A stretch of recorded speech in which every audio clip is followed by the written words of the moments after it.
All right, so welcome to our webinar by Comeet called Recruiting on LinkedIn. So it's tactics, tips, and tricks.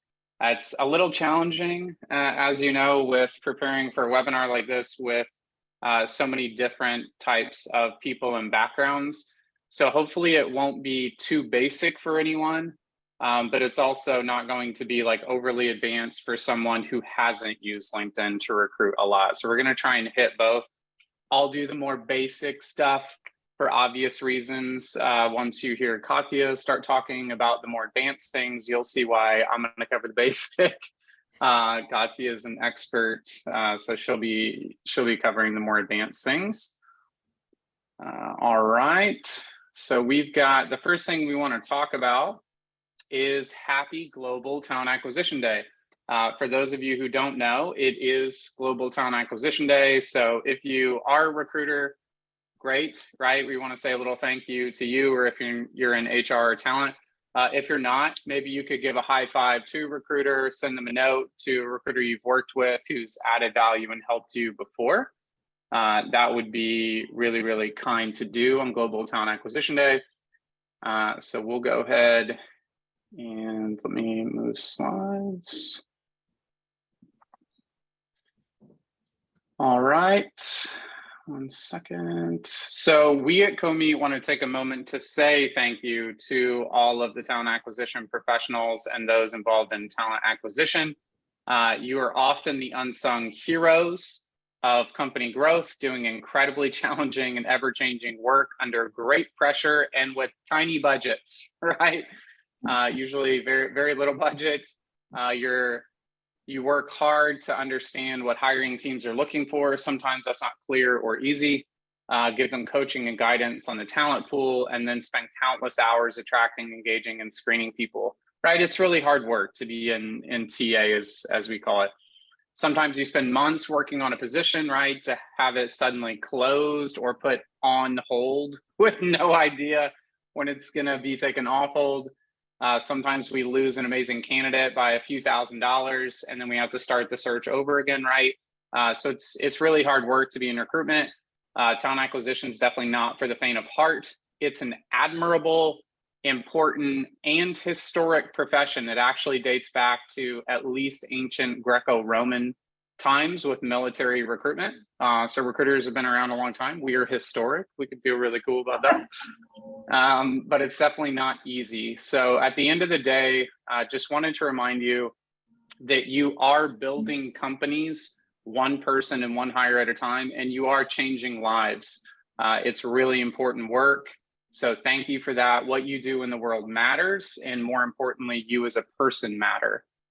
You are valuable and important. So thank you. We just want to kind of lift you up on Global Talent Acquisition Day and say thank you to everyone who's involved in talent acquisition and recruitment. All right. People continue to trickle in here, just letting more people in. I'll go ahead and move to the next slide. So if you could drop in the chat what version or license of LinkedIn you have, that will kind of help us know what you're actually using on LinkedIn currently. So we got some recruiter lights in here. We've got full LinkedIn recruiter. That usually means LinkedIn corporate. Recruiter light for now. Yep, light. Talent solutions. So a lot of recruiter light. Is anyone on like kind of the free basic version? Okay, yeah, basic LinkedIn, LOL.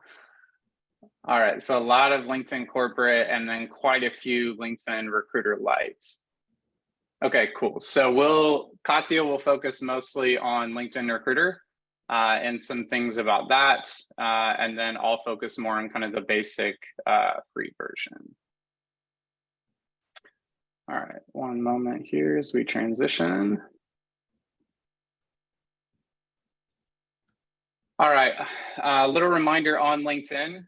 We have roughly 750 million people on LinkedIn. So it's not a platform to ignore. Obviously, all of you are using it. That's why we're here. But just a reminder that it's a really powerful recruitment tool. 750 million members globally. That's roughly the combined population of North and South America. So that's a whole lot of people.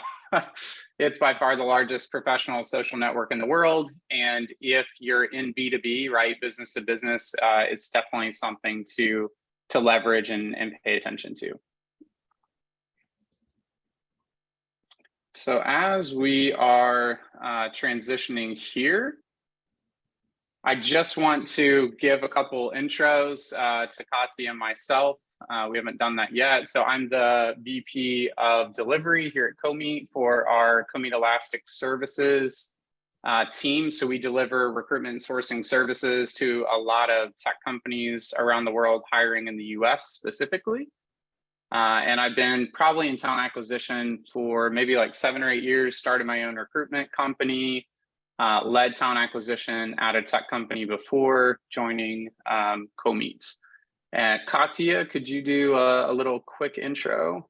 Always. Hello, everyone. I am Katja. I have an MBA with an HR concentration. My background is in full cycle recruiting for startups. But a fun fact you might notice if we do connect on LinkedIn is that I love pets. I love hearing about pets. I love seeing pictures of pets. So only half my conversations on LinkedIn are actually about the jobs that I'm recruiting for. The other half are usually about people's new dogs and cats and all of their antics. So if you are also a pet parent or you love pets, feel free to send me pictures when you connect with me. I love them. Yes, you do. I started a company Slack channel for people's pets. So. And I've not been invited because I don't have any pets, and people think that I don't like pets. I do. I just don't have any right now. All right. So quick agenda. What we're going to cover. This isn't going to be death by slideshow. We'll show a couple slides, but at the risk of things going wrong and technical difficulties, we are going to live screen share both LinkedIn Basic and LinkedIn Recruiter, so you can really see how we work with it. But again, just please be patient with us too. There's a reason most people don't live screen share and they just do screenshots and do tons of slides. It's tricky, but we'll get through it together. We're going to go over what it looks like to practice sourcing talent on LinkedIn, and then LinkedIn Recruiter. We'll also touch on some other considerations to keep in mind to increase talent pool diversity and reduce your own biases when recruiting. So Katja will cover some D&I best practices. This is going to be interactive, so we'll have a couple survey questions that you can answer in the chat, and then we'll have a Q&A at the end. But please, as we're sharing tips and tricks, if you think of one, pop it into the chat. We're not going to cover everything. Katja and I are both still learning. We all are, so definitely share your tips and tricks in the chat so that we can share those with all of us and learn together. Today's really about learning together. So we'll start out with basic LinkedIn. We're going to look at a job brief that you might get right here. Everyone see that? So we've got a QA engineer role. Typically, we would do a intake session, right, or a kickoff call to get all the details, the job description. But sometimes you just have a chat with a hiring manager and they say, we need a QA engineer. We need them to be somewhere on the East Coast. They have to have both automated manual testing experience, mid-level role, and we really prefer people with Java experience, right? So very basic. So I threw a couple keywords in here to my basic LinkedIn. I'm not using a lot of Boolean. Yes, if you're a recruiter, you should be if you're using the free version of LinkedIn. But I just did QA engineer, pop Java in there. The East Coast piece is tricky with the free version. You have to kind of type out, let's say like North Carolina, and just do it state by state. We'll put South Carolina in quickly, and then let's just say like New York, right? but I would have to go state by state. LinkedIn Recruiter has a few ways, which Katja will show you that goes more quickly. So we've got 2,500 results. You can see as well that there's 8+ additional filters, right, with Recruiter that I can't use. So I would say the big thing to notice here is that it's going to take more time. I can craft a really good Boolean. I can go in here to the filters, go down to the title and take out, like, let's say the word not with recruiter, founder, and all these people I don't want to see. But ultimately, I'm going to spend significantly more time in looking through candidates that aren't a fit because of the limitations related to the filters. Now, Recruiter Lite does have more filters, right? As I'm sure all of you using Recruiter Lite know, but you're pretty light, pun intended, on the on the in-mails. I think you can only send 30 a month. Full Recruiter corporate, you can send, I think, around 150, and they can be pooled across your account. So Recruiter Lite, definitely better than free. But still some limitations there as well. Yes, please start a pun count. I'll try to do as many puns as I can. All right, so let's say we've looked at our filters here. Let's pretend that we did put some more Boolean into it. We finally found a candidate we thought would be a good fit. We open the candidate's profile in a new tab, right? We click over to it. And then you'll notice you can't really message the candidate, right? You need to use a connect request. So you would click connect, add a note, put something compelling in there, compliment the candidate, right? Mention their experience, their skills, why you're reaching out to them, but you only have 300 characters to do so. But this is really the only way to reach out with free LinkedIn to people who aren't currently your connections. So you're a bit limited. We use a lot more strategies than just connect requests to recruit candidates. But I've recruited a number of candidates with just connect requests. So it works, it just takes a lot more time.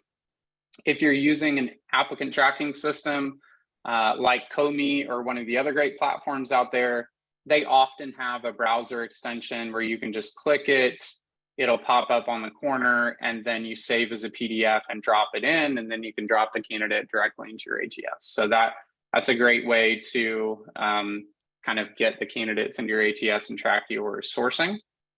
Let me see if we want to look at anything else here. So we looked at the candidates. Again, this is going to just be a lot of kind of scrolling through and trying to find the right candidates versus being able to be laser focused with all the additional filters that we have. Am I missing anything, Katja, before we jump over and you start screen sharing? I don't think so. Maybe, I think you mentioned filtering by title already. So being able to filter and location, which is a little bit different. You can only select where they currently are, I think, in the free versions. Yep. Not to brag too much about my section, which is coming up, and then I'll talk about the location there. Cool. So I'll go ahead and pass it over to you so we can get into some of the more advanced things. Like I said, you can definitely recruit on the free version of LinkedIn or even premium. There are just limitations related to even Boolean searches. You can only use a certain number of OR operators. You can look on LinkedIn's website and see all the differences here between Recruiter Lite, Recruiter Professional Services, which is what staffing firms use, or Recruiter Corporate.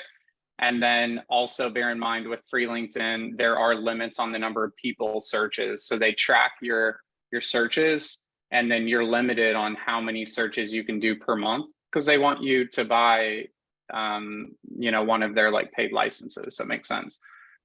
Premium is decent, right? So the message is you can recruit with free LinkedIn, but anything more than that is going to give you efficiency and effectiveness gains that I think will be really welcome. Full LinkedIn Recruiter, which again, Katja is going to show you, is definitely worth the money if you have the time to do it and can actually use it. If you're the CEO or founder of a small startup and you're crazy busy, and you don't really have the time to fully leverage it, then maybe you don't want to spend the $9,000 to $10,000 a year for it. But I guarantee you, if you can make at least one hire from it, right? And a recruitment agency fee would be 20 to 25% on a $100,000 role, you're saving anywhere from, $6,000 to $10,000 just from using LinkedIn Recruiter to make that hire versus a recruitment agency doing that on your behalf. So something to think about. All right, I'm going to stop sharing. Thank you. I'm going to start sharing. All right, can everyone see my screen here? Yep. Perfect. All right, so one of the first things I want to talk about is that Boolean search. Just like Elijah mentioned, I actually did try to add my full Boolean into the free version, and that's when I discovered that they do limit it by the Boolean operators. I think most of the people on the call probably know, but the Boolean operators, they're mathematical operators and, not, and or, and you can use them to filter relevant candidates and expand or shrink your talent pool.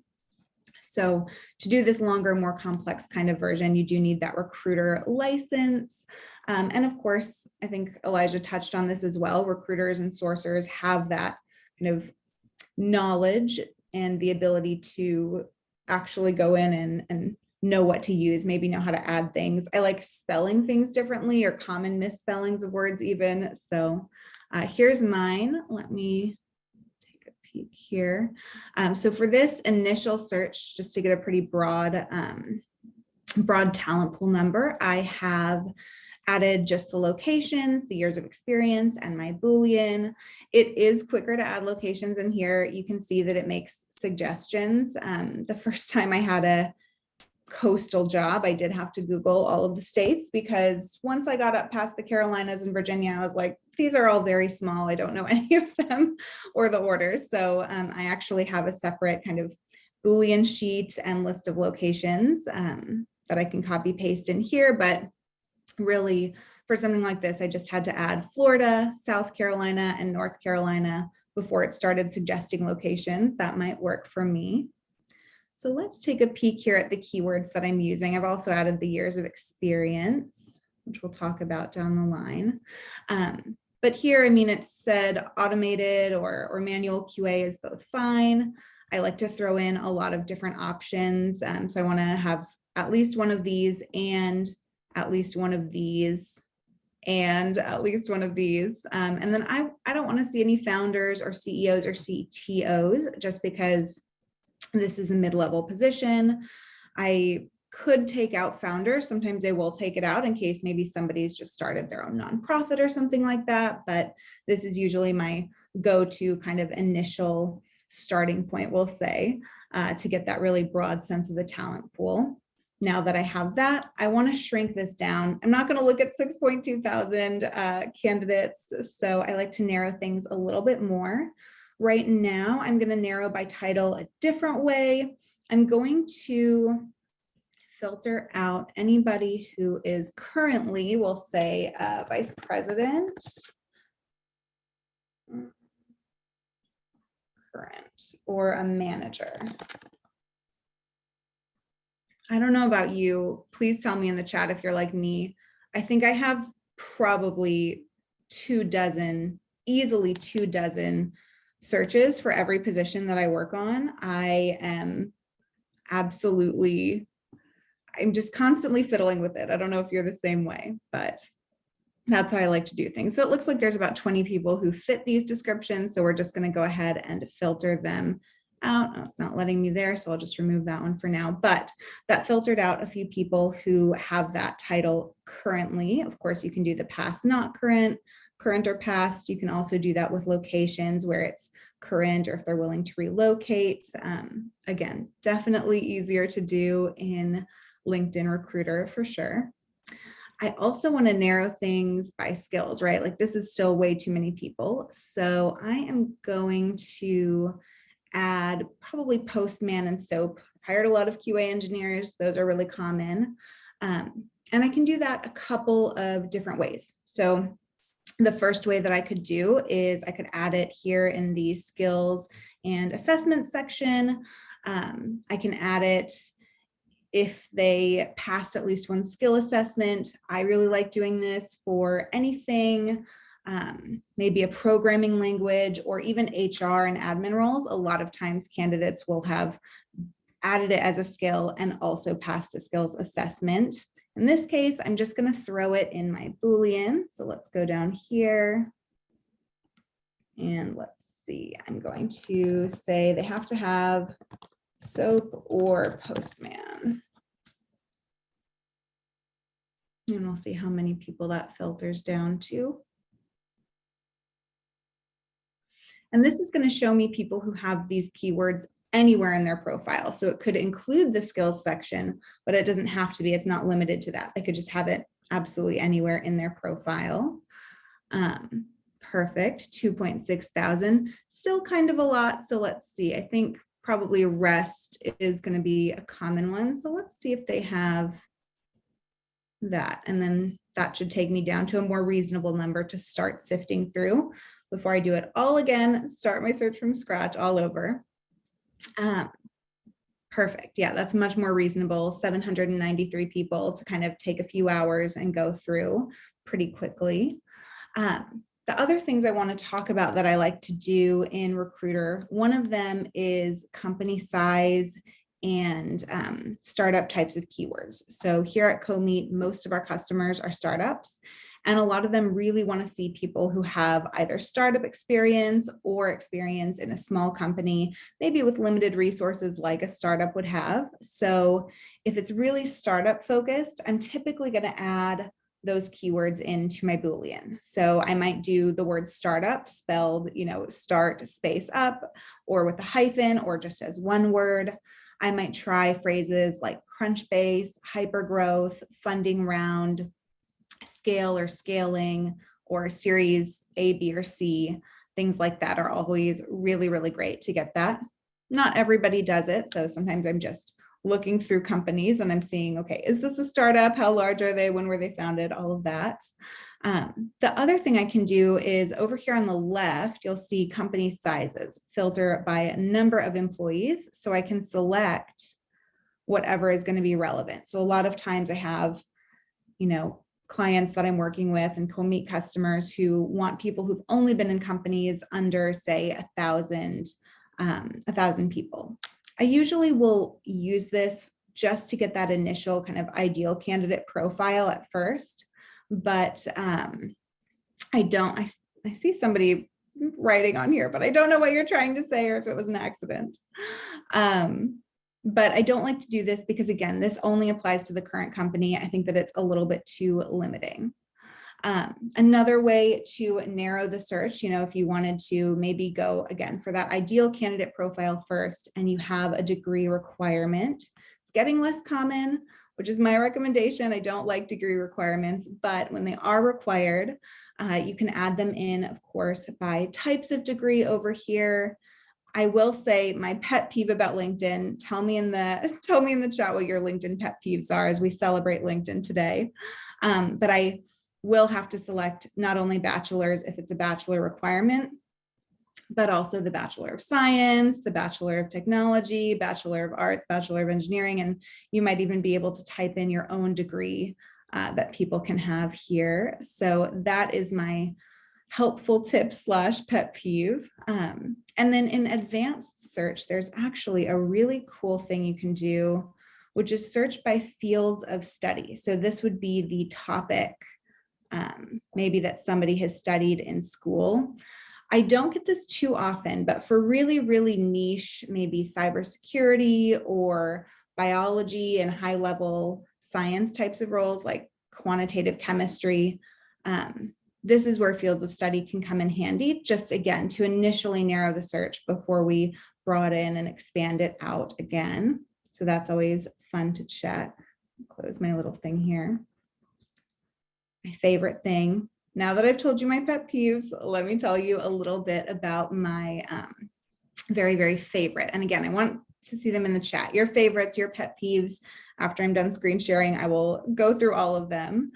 But one of my favorite things here is the spotlight section. I'm sure everybody has used it. This is like a bread and butter thing for a recruiter, is that we can get candidates who are way more likely to respond. So maybe people have engaged with the company before, they're connected to people in the company, or they're open to work. Sometimes these numbers, open to work and more likely to respond, are the same. Sometimes they're not. I think this might have to do with how often they actually respond to other recruiter messages, but open to work is a really, really great one. And then on the flip side, I'm often brought in on searches that somebody else has been running for a month or 2 months, a lot of ongoing searches where maybe you're hiring 5, 10, 15 people for the same type of position. So in those cases, I would want to scroll all the way down here and actually hide people with or without any of these features within a certain time frame. So I can look for people who have maybe messages from my colleagues, see if I need to follow up, or if I see maybe I want only people who have not been contacted about this position or about our company, because I really don't want to keep bombarding them if they're not interested. And I know at Comeet, we also do email drip campaigns. Again, I'll ask you to pop in the chat. I love engagement. So tell us if you're doing that too. We do that. So the initial messages are sent here in LinkedIn, and then we have emails going out to candidates as part of our service here. So now that we've filtered it down, of course, this is a reasonable number. It's time to review these profiles and reach out. I think Elijah mentioned some of the pain points with reaching out in the free version. Obviously, only some people allow third degree and beyond connections to message them at all. So it's all connection request based. Whereas in here, it's super easy. We can just send a message to the candidate like that. We can create a template with different variables, with an attachment, maybe a job description link, availability link, so they can just book directly on your calendar. I've been loving this middle one here to attach a job description. I keep getting emails from LinkedIn where they tell me like shorter messages are getting more responses. So I can't keep having the very long link to our job description and pasting that in because it's using up all those characters. Maybe people don't want to read it, or they want to see that something's attached and then they'll click it. So I can do that. I can, of course, like I said, create a template. I like to create and build a template here, save it, and then just go one by one when I'm sourcing and hyper personalize it as much as I can. I am very known to send sports references, pet comments. If anybody has a pet in their profile picture, which I no longer have it, I'm no longer able to see, but in the past, that was a big one for me. So we have all of those things here. And of course, if you're sending a bulk message, maybe this is one of those, like, I don't know, spray and pray kind of roles where you're just messaging as many people as you can instead of taking that strategic approach. You can easily just select them, send a message to all of them. It does send separately. When I first started recruiting, I thought that this would show up, like if everyone would be able to see that I sent it to all of them. So I didn't use this for probably the first 2 weeks that I was hired. And then my manager at the time asked me about it and said, no, it's not a group chat. It'll go out to everybody separately. So I started doing that a little bit more often for those kind of volume recruitment roles. So love that. Like I said, the shorter messages are good. Everyone here knows, especially on this day of appreciating recruiters, we have training, we can create those messages. We know how to sell a position, how to sell a company, and really just make a general kind of upbeat template that people really want to respond to, especially if it's personalized. My trick that I like for tech talent especially is read through everybody's profile, everybody's summary. A lot of times I'll see like a password or secret code in the summary towards the end, which they'll say, if you send me this code, it'll guarantee a response to you. So I always try to look for that before I send out my messages. And then once you've sent it, upload candidates into the ATS. Obviously, you have to have them, or it didn't happen if they're not in there. It's just like salespeople and CRMs. We are huge on making sure that our ATS is fully connected and updated, so we can do the one-off profile uploads that we saw with Elijah and that my little pop-up kept coming up earlier. And then we can also do bulk profile uploads, at least to Comeet. I think a lot of ATSs allow this, not all of them, but I know Comeet does. And then once I pass things back over to him, I think Elijah will also talk about the very exciting Recruiter System Connect and how that integrates. But before we move on, as promised, I really want to take a minute to talk with everyone here about diversity, recruiting with diversity in mind, and also the idea of unconscious biases. I think it's fine to admit that you have a bias. Everyone has some kind of bias, but really a benefit of using a recruiting agency or hiring your own in-house recruiter or sourcer is that we're typically trained in how to recognize and avoid these when sourcing. So another idea for you to drop in the chat is tell us how you do that, how you recognize or avoid those. My typical disclaimer whenever I talk about DEI is that it's not about excluding anyone from the process, right? I'm not filtering anybody out by using diversity recruiting ideas and by focusing on these biases. Rather, it's about going out of your way to make sure that individuals from historically underrepresented groups are included. And I'll also point out that those groups will vary based on industry, company, and position type. So one thing that I like to do in Recruiter, if I'm, again, really looking for a very narrow focus search, is that you can go in and you can add groups. So finding people associated with different groups. I use women in cybersecurity groups, men in HR groups, and even LGBT tech talent groups. Anything like that can help you kind of make sure that you're getting those results and adding them into the broader talent pool overall. And then I also like to look at schools. You can see the search breakdown, see the schools, and you can also select in the advanced search, I believe, specific universities that people are affiliated with. So I like to throw in maybe historically Black colleges and universities in the US, women's colleges, anything like that, or even adding different relevant scholarship names into your Boolean keyword search string here can help to increase the diversity of your talent pool. Again, without filtering anyone out, just making sure that everyone is represented as best as you can, of course. And then the unconscious biases piece, this is trickier. Obviously, it's in the name, right? They're unconscious. We are maybe not aware of them. It might not even be obvious to us that we have these biases. I think there's a real bias I learned about in my MBA program. We were talking about biases towards tall people. I'm a real shorty. I always wear heels and I always feel like I do better when I wear heels. And I was like, is that why? Probably not. But it's worth a question. Maybe we all should be wearing heels. No, that's not the solution. The solution is to recognize that you maybe have these biases and try to do everything you can to process and combat and work through them. I think that ageism is a really great example of this because it's something that happens on both sides of the spectrum all the time. Maybe hiring teams think that they want a younger sales executive or a developer, or they might want an older person in a leadership or strategy kind of role. And so the way that you can avoid this is just by tweaking your years of experience filter. So for example, here, I have years of experience set to 4 to 15 years. This is a mid-level role. I would typically think maybe, I don't know, 3 to 7 years of relevant experience is probably solidly mid-level. But I want to make sure that I'm increasing that on the other end because I want to make sure that I'm not disqualifying people who have years of experience that's maybe not related or maybe is just because of those years that they have. I don't want to disqualify anybody from the search just for that reason alone.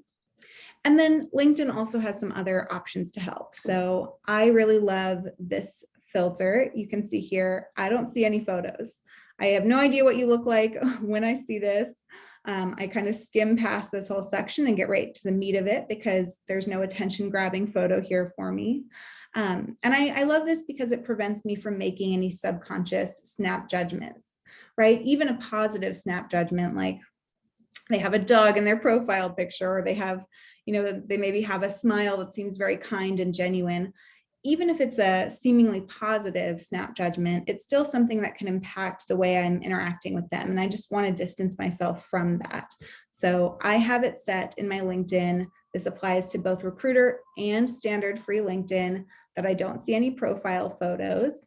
It is the worst for networking events because I don't know what anybody looks like and maybe I don't remember their name. But overall, I definitely think it's worth trying that. And then also just looking at things like, people's names. I have a name that I know people sometimes struggle to pronounce. Maybe not looking at when people move to the US, because just if somebody's new to the US, that doesn't mean that they would require sponsorship that we don't offer. So just kind of being open, not really looking at that and taking that into consideration, not filtering people out based on anything but the relevant job and company information that might be, relevant to the position you're working on. Obviously easier said than done, but I think that really, and I know there's people in here who are just using free LinkedIn. Maybe you are a recruiter, maybe you are a hiring manager, maybe you're just an interviewer or just interested. Whatever your role is in recruiting at whatever level, it is always, always worth it to just do the right thing. And if doing the right thing with regard to diversity isn't enough to convince you, I will also say that research shows diverse teams are typically have better ROI. They typically have greater success in the market. And I think also happier teams, less turnover. So if doing the right thing won't be enough to convince you, maybe that argument will. Elijah, anything else that you want me to show here in Recruiter before I switch back to you? I just wanted to mention that if you are a startup and you want to hire, let's say specifically from like SaaS companies, right? Software as a service. Some of the things you can do, but besides trying to add SaaS as a keyword, right? Because most people who are in SaaS don't put SaaS on their profile as a keyword, right? So it doesn't always work, is to filter by industry and put computer software or internet, or there's like one more I'm missing, maybe like information technology and services. Yeah, right there in the industry. Just remember though, if somebody thinks they're a recruiter or a marketer, they may put their industry on their profile as like marketing and advertising. So this filter goes by what the candidate has put on their profile as their industry, not the company's industry that they've been working at, right? So there sometimes is a difference. Yeah, that's a great example. They're an engineer, right? But they're in the financial services industry, but they're actually working at Geico. Like there's some nuance that you have to be aware of when using these filters. We've had a couple questions around finding like tech candidates or people that are like US citizens or already authorized to work in the US. I don't think that there's any filter for that in LinkedIn. Is there, that you know of, Katja? Not that I know of. Let us know in the chat if you do use that. I will say I have used specifically for tech talent. There are some other basically like LinkedIn specifically and exclusively for tech talent, and they will actually put, people can select what their work authorization is. So if they need a visa, if they have a green card, if they're a US citizen, candidates can opt in to select whatever they would be looking for. So you can filter that way. In this case, I typically will, like I said, just ignore like, oh, this person just came to the US 4 years ago. I'm going to ignore that. I'm still going to message them, but I'll just let them know right off the bat, hey, we do or do not provide sponsorship. And then they can let me know if they need it. People are pretty upfront with it typically. Yeah, that's great. And Nelson, who's one of our senior talent sourcing partners here at Comeet on the Elastic Services team, he actually put in the chat, another idea is to filter using the bachelor's degree and then checking if they did it in the US. Also, master's degree filter and checking if they did it in the US and seeing how long they've worked in the country. So those are some good ideas too. To answer your question directly, there's not a direct filter. But there are some kind of more nuanced ways that you can try that might, help. Advanced search, yes. Someone mentioned you can designate for veterans. So that's, yeah, another way for diversity and inclusion. But also, obviously, those people would have the authorization to work in the United States. Yeah. Cool. Well, let's go ahead and transition back. So let me share my screen. Please go ahead and start popping questions. We're gonna get the Q&A going very, very soon. So please go ahead and start putting questions that you have in the chat so we can try and take a moment to answer those. And also, I have a few people who've messaged about how I hid the photos. You can do that in your free LinkedIn. If you just go to linkedin.com, make sure that you're signed in, of course, under your profile settings, you can select to see profile photos, and they also have a few other options. So I have it blocked for everyone, but you can opt to only see photos for first degree or second degree connections and not for anyone else, which is also pretty helpful for recruiting. So you basically go to settings and privacy, right? If you're looking at my screen, settings and privacy, or privacy if you're in the UK, and then you go down to, I think it's under showing profile photos right here under site preferences, and you have it to where you can see all LinkedIn members. But if you click that, yep, you're right there. Yeah, right here, showing profile photos. Yeah, and then you just change this, right, Katja? Exactly. And I think your network would be, of course, including your second degree connections as well as your first. Yep. All right. So let's, drop in the chat, like I said, questions. Also would love to learn, what are the hardest and easiest positions you've hired for and why? Just if there's any really tough ones that we can kind of emotionally identify with you about, that would be really good to know and see. I love the phrase emotionally identify with you about. Yes. Yeah. Oh yeah. We've all had some really tough ones. I think I see somebody asked for a link to give basics on how to put together a Boolean. There are so many great resources. I know that I think it's Hire Easy maybe has like a Boolean search generator. I have personally not used it, but I think that could be a good resource. And I also find a lot of, if you just search like Boolean search tips, a lot of times recruiters will actually have blogs, or they'll put blog posts out for different companies, and they'll give you tips on how to look, especially for specific types of positions like tech versus go-to-market roles. Yes, that's great. I think, so Boolean builders, right? You don't have to learn to build Booleans yourself from scratch. You can there's tools like Recruitum, which I believe is free, and you can search other websites as well, like GitHub, Stack Overflow, and of course, LinkedIn. There is something called X-ray searching on Google that you can do that as well with some of these different tools. And then as Katja mentioned, Hire Easy has a really good kind of Boolean string builder too. So don't feel like you have to learn to do all the ands and ors. It's not super complicated if you keep it pretty basic. Obviously, Katja and the rest of our team can go really deep on building very complex Boolean strings. But for the most part, like if I'm going to build a Boolean, like I'm just going to use one of these, right? Like I'm not doing Boolean every day. So it's not something that I'm using all the time.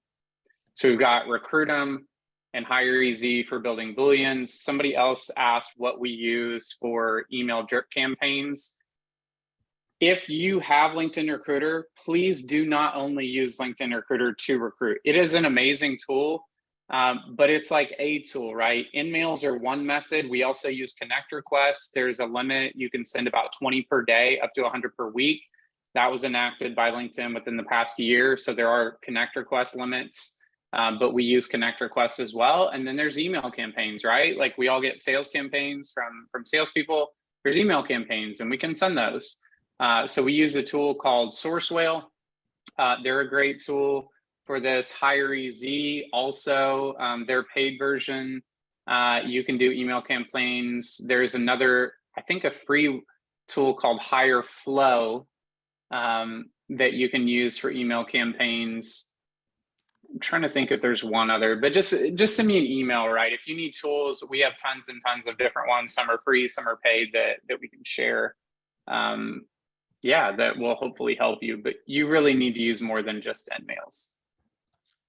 Absolutely. All right, let's see what other questions we have in here. Is there a good link you can recommend that gives some basics on how to put together a good Boolean search? I think we just covered that, Esther, hopefully with using a tool. There are some courses and YouTube videos and cheat sheets.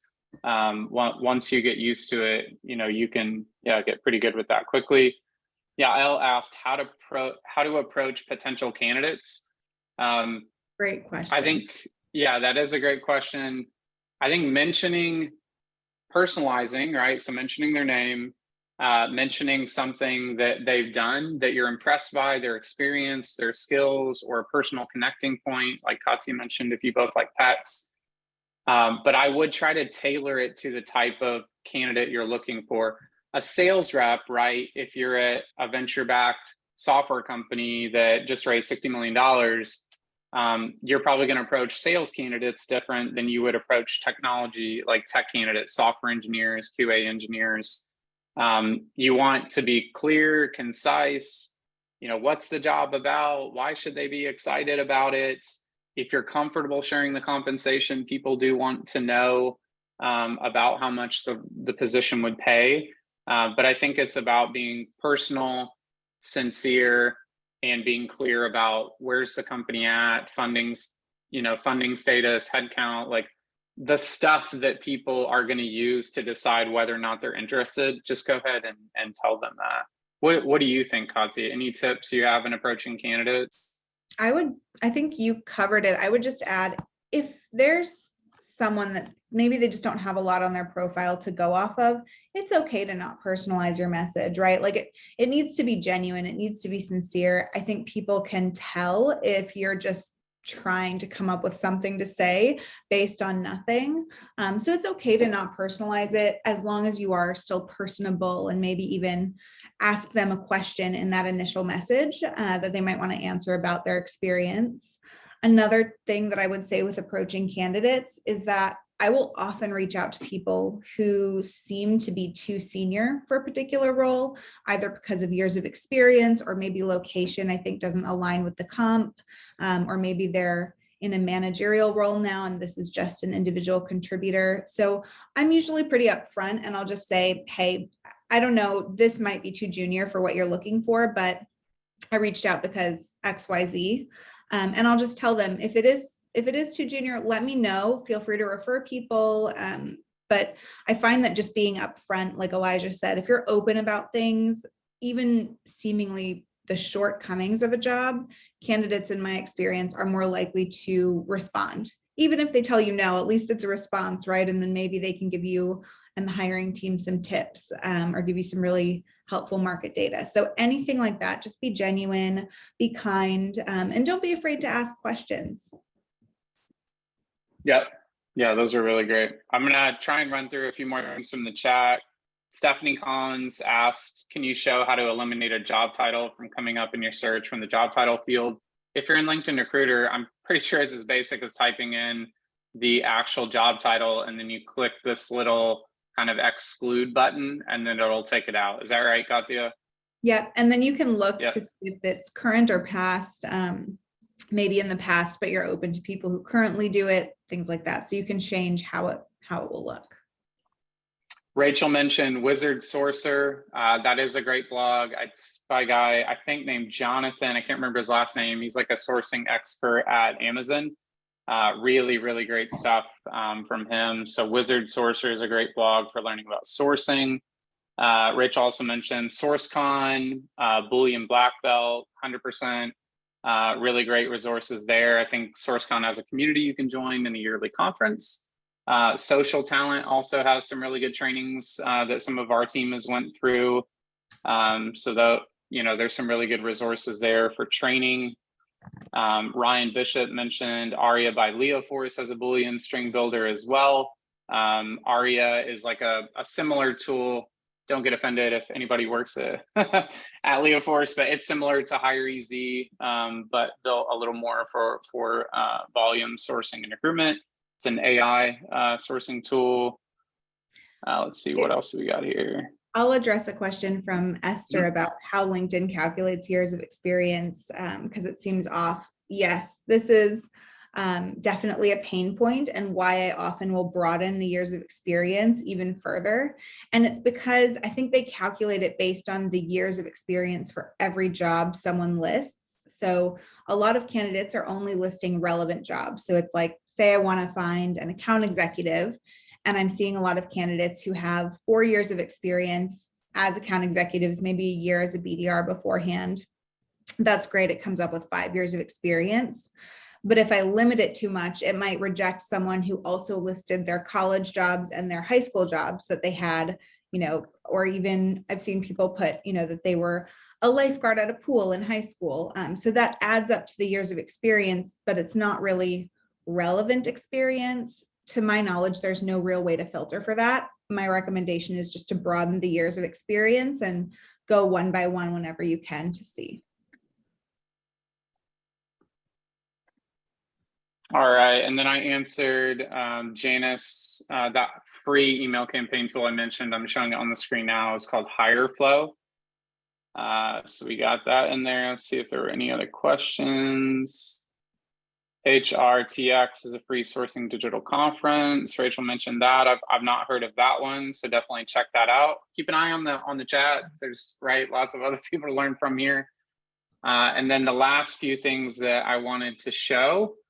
Please share any top tips for recruiting on LinkedIn, anything we missed in the chat, right? So people can see that.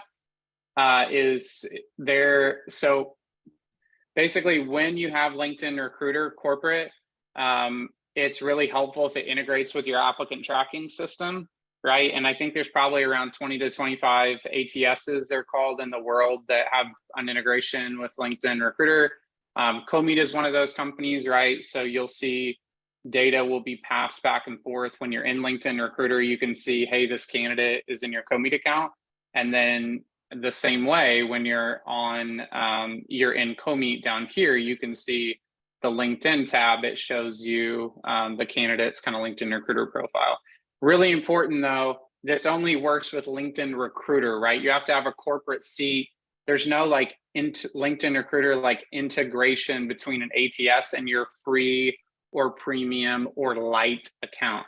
This is only for LinkedIn corporate from my understanding, and I'm pretty sure I'm right on that. You can also see conversations that you have with candidates. So it's a really cool, helpful integration. So definitely make sure your ATS has that. And then just a small plug, if you want to hang out and work with Katja and I and the rest of our awesome team, we do offer recruitment and sourcing services. Like I mentioned, they're called Comeet Elastic Services. You need sourcing help, we have a whole sourcing team that can support you. You need actual recruitment help, we have a recruitment team that can support you. So it's a really great service. We have experts that can support you with your hiring needs, very elastic, and it's usually a lot more affordable than using a recruitment agency, and we function very similar to an in-house team. So would love to work with you, hang out, learn about your company, support you with your hiring needs. Feel free to email me if you have any questions about that. I'll make sure I drop my email in the chat. And then let's see here. Any other questions? Make sure we answer any final burning questions that you have before we end.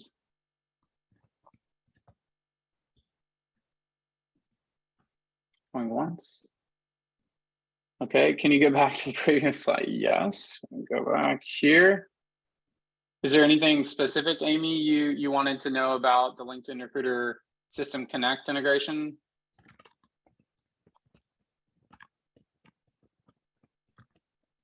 Basically passes data back and forth, and including in-mail messages and conversations. Whitney, I believe that yes, we'll send out the recording. Yep, it'll be sent out to everyone. All right, going once, one more question, anybody? All right, well, we'll send out the recording. Thanks so much for joining us today. If you have ideas of additional topics we should host webinars about that you'd love us to dive into deeper, please share that with us. And yeah, we're here for any of your sourcing or recruiting needs. And yeah, thank you very much. Have a happy Global Talent Acquisition Day. Celebrate. Thanks, everyone. Yes. Thanks, everyone. Have a good day. Bye. Bye-bye.